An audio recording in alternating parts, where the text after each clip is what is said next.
बिस्मिल्लाहिर्रहमानिर्रहीम। अस्सलामु अलैकुम वरहमतुल्लाहि वबरकातुहू। उम्मीद है आप सब खैरियत से होंगे।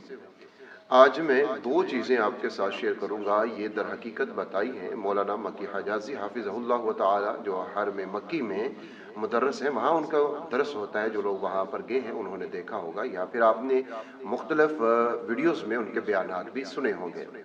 उन्होंने दो चीज़ें बताई, जो रिज़्क़ के हवाले से, कारोबार के हवाले से, और ख़ुसूसन उन लोगों के हवाले से जिनकी दुकानें हैं और कारोबार हैं वो नहीं चलते, उसके लिए बहुत ही बेहतरीन है। और अगर आप इनके ऊपर अमल करते हैं, जिस तरह मैं आपको बता दूं उस तरीके से जो मक्की साहब ने बताया है, तो इंशाअल्लाह व ताला आप चंद दिनों के अंदर बहुत बड़ी तब्दीली देखेंगे। सबसे पहली चीज़, एक चीज़ तो ये जो उन्होंने अपने किसी दोस्त के हवाले से बताई, वो ये है कि जो अल्लाह तुम्हें दे उसको अल्लाह के रास्ते में खर्च करना शुरू कर दो। हम शायद इस इंतज़ार में होते हैं कि हमारे पास लाखों करोड़ों आएंगे तो फिर हम उनमें से खर्च करेंगे। नहीं, आपके पास 1 रुपया आता है, 10 रुपये आते हैं, 100 रुपये आता है, 1000 रुपये आता है, 50,000 आते हैं। जितने आपके पास आते हैं उनमें से खर्च करना शुरू करें। जब आप जो मौजूद है उसमें से खर्च करना शुरू करेंगे तो फिर आप खुद देखेंगे कि अल्लाह रब्बुल इज़्ज़त किस तरीके से आपको नवाजना शुरू कर देते हैं। आप खर्च करना शुरू कर दें, अपने माल को अल्लाह के राह में निकालना शुरू कर दें। जैसे जैसे आप निकालते जाएंगे उससे कई गुना ज्यादा आपके पास माल आता चला जाएगा, रिज़्क़ आपका बढ़ता चला जाएगा। एक चीज तो आपने ये लाजमी करनी है, जितनी आपके पास ताकत है, जितनी आपके पास इस्तिताअत है, आप चाहे आप रोजाना का 100 रुपया कमाते हैं या आप रोजाना का 1000 रुपया कमाते हैं, अगर आपकी आमदन रोजाना के साथ जुड़ी हुई है, यानी जैसे हम जो दिहाड़ी का काम करते हैं या दुकान है तो उसका हम रोजाना के रोजाना हिसाब कर लेते हैं, या कोई भी ऐसा हमारा आमदन का जरिया है कि जिसमें हमारी आमदन रोजाना के हिसाब से है, तो उसमें आप रोजाना निकालना शुरू कर दें। यानी आपने बिल्कुल 100 रुपया कमाया है तो उसमें से आप कोशिश करें कम अज कम 5 रुपए तो जरूर निकालें, 5 रुपए जरूर निकालें। लेकिन अगर आप शुरू में समझते हैं कि नहीं 5 रुपए मेरे लिए ज्यादा मुश्किल है, मेरी जरूरियात या फिर मेरे दूसरे मामला ज्यादा है और मैं 5 रुपए नहीं निकाल सकता, आप 3 रुपए निकाल लें, 2 रुपए निकाल लें, लेकिन कुछ ना कुछ उसमें से निकालें। लेकिन बाज़ लोगों का होता है कि वो हफ्ता के हफ्ता उनका हिसाब किताब होता है तो वो हफ्ता के बाद निकाल लें, बाज़ का 15 दिन है तो 15 दिन के बाद, बाज़ का महीने के बाद है तो महीने के बाद निकाल लें। यानी जो भी आपका तरीकाकार है, रोजाना के हिसाब से है, हफ्ते के हिसाब से है, 15 दिन के हिसाब से है, महीने के हिसाब से, आपने उसी तरह उसमें से अपनी ताकत, अपनी इस्तिताअत के मुताबिक अल्लाह के राह में खर्च करना है, निकालना है। और खर्च भी आप कहीं भी कर सकते हैं, मदारिस हैं, मसाजिद हैं, गुरबा, यतीम, फुकारा हैं, बेवा औरतें हैं, कहीं पर भी अपने इलाके की किसी ज़रूरत के ऊपर आप अपना पैसा लगा सकते हैं। एक चीज़ तो ये है, इसको करना शुरू कर दें और फिर देखें खालिक कायनात किस तरीके से अपने खजानों में से अता फरमाते हैं। ये जितने ज़मीन व आसमान के खजाने ये किसके हैं? ये अल्लाह रब्बुल इज़्ज़त के हैं। और हम जितना उसकी राह में खर्च करेंगे, जितना उसको राज़ी करेंगे, उतने ज़्यादा इनामात हमारे ऊपर होंगे। एक चीज़ तो ये है।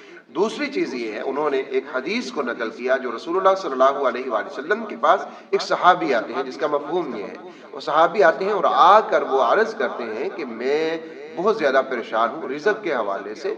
यूँ समझ लीजिए कि अगर मैं सोने को भी हाथ लगाऊं तो मिट्टी बन जाता है। यानी ऐसे मामलात हैं कि बिल्कुल ही परेशानी है, ना तो कारोबार चलता है, रिज़्क़ की इतनी ज़्यादा प्रॉब्लम है कि मसाइल हल नहीं हो रहे, बहुत ज़्यादा परेशानी है। तो रसूलुल्लाह सल्लल्लाहु अलैहि वसल्लम ने जो उनको अमल बताया, वो अमल मैं आपको बताता हूँ। मक्की साहब ने फरमाया कि वो अमल ऐसा है कि जिसको जब उन सहाबी ने किया तो वो अपने इलाके में सबसे ज्यादा, अपने कबीले में सबसे ज्यादा वो अमीर तरीन शख्स बन गया।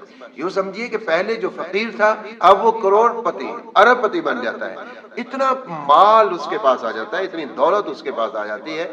लेकिन शर्त क्या है? शर्त यह है यकीन कामिल। हम यकीन कामिल के साथ वज़ाइफ को करें और जितने आमाल साले हैं उनके साथ हम वज़ाइफ को करें। मसलन हम नमाज पढ़ना हमारे ऊपर लाजमी है, नमाज को हम कभी ना छोड़ें। अब नमाज हम नहीं पढ़ेंगे, वज़ाइफ हम जितने मर्जी दुनिया भर के वज़ाइफ हम कर लें, हमें कुछ भी हासिल नहीं होगा जो हमें हासिल होना चाहिए। और फिर हमारा गिला ये होता है कि जी इन वज़ाइफ में कुछ नहीं रखा, इन चीज़ों में कुछ नहीं रखा, کہا بس محنت کرو محنت کرو. میں کہا کرتا ہوں اگر محنت کرنے سے ہی انسان امیر ہوتا ہے یا محنت کرنے سے ہی اس کو سب کچھ ملتا ہے تو بہت سے ایسے مزدور ہم نے دیکھے, میں نے دیکھے, آپ نے دیکھے ہوں گے کہ جو پوری زندگی بیچارے مستریوں کے پاس کام کرتے رہتے ہیں, اینٹیں اٹھاتے رہتے ہیں, لیکن پوری زندگی ان کی اسی میں گزر جاتی ہے. بڑا مشکل وہ اپنی دال روٹی پوری کرتے ہیں. اگر محنت میں ہے تو اس سے زیادہ محنت کون کرے گا؟ صرف محنت سے کچھ نہیں ہوتا. جب تک اللہ رب العزت کی مدد شامل حال نہ ہو جائے, جب اللہ رب العزت کی طرف سے جب تک مدد نہ آ جائے, برکت نہ آ جائے, تب تک صرف محنت سے کچھ نہیں ہوتا. اپنی محنت کو جاری رکھیں, اعمال صالح کریں, اللہ رب العزت کے ساتھ تعلق کو قائم کریں گے تو پھر رستے آسان ہو جائیں گے.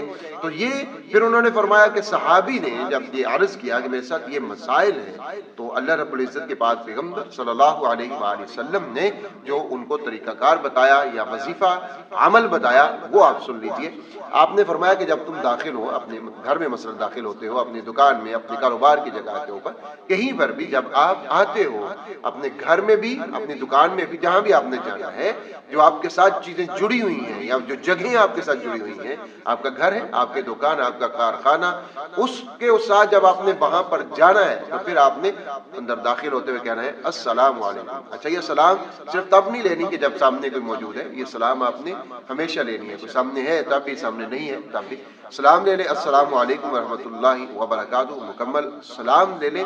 اور مکمل سلام لینے کے بعد آپ نے ساتھ ہی کہنا ہے والصلاۃ والسلام علی رسول اللہ.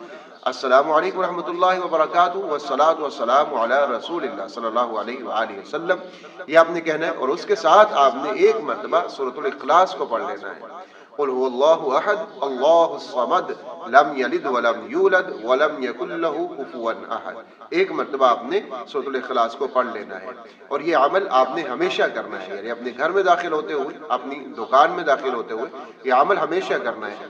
اور فرمایا کہ اس عمل کی برکت سے کچھ دنوں کے بعد, کچھ وقت کے بعد, کچھ عرصے کے بعد وہ صحابی اتنا مقام یا اتنا رزق اللہ رب العزت نے ان کو دیا, اتنا کچھ ان کو دے دیا کہ وہ اپنی قبیلے سے, اپنی برادری سے یا اپنے محلے سے, جہاں پر بھی وہ رہتے تھے, وہاں پر سب سے زیادہ رزق ان کے پاس تھا, کاروبار سب سے زیادہ ان کے پاس تھا.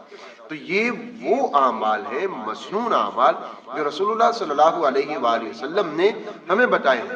اور جو آقا علیہ الصلوۃ والسلام عمل بتا دیتے ہیں, جو چیز ہمارے نبی صلی اللہ علیہ وآلہ وسلم بتا دیتے ہیں, اس سے بڑھ کر کچھ نہیں ہوتا.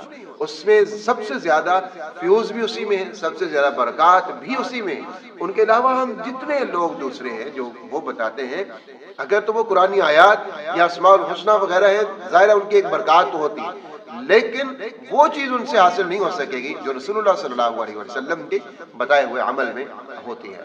تو آپ نے گھر میں داخل ہونا ہے, دکان میں, کارخانے میں, جہاں پر بھی آپ کام کرتے ہیں, آپ کسی آفس میں ملازمت کرتے ہیں, وہاں پر بھی جب آپ داخل ہو السلام علیکم ورحمۃ اللہ والصلاۃ والسلام علی رسول اللہ صلی اللہ علیہ وآلہ وسلم, اور ساتھ ہی ایک مرتبہ سورۃ الاخلاص کو پڑھ لیجیے. اور وقت کتنا لگے گا؟ کچھ بھی نہیں لگے گا. آپ نے یہ عمل آج سے, ابھی سے یہ سنیں اور سٹارٹ کر دیں, اور انشاءاللہ تعالی آپ دیکھیں گے کہ اللہ رب العزت کیسے خیر و برکت عطا فرماتے ہیں اور رزق کیسے بڑھ جاتا ہے. جتنی پریشانیاں ہیں وہ ساری ساری ختم ہو جائیں گی.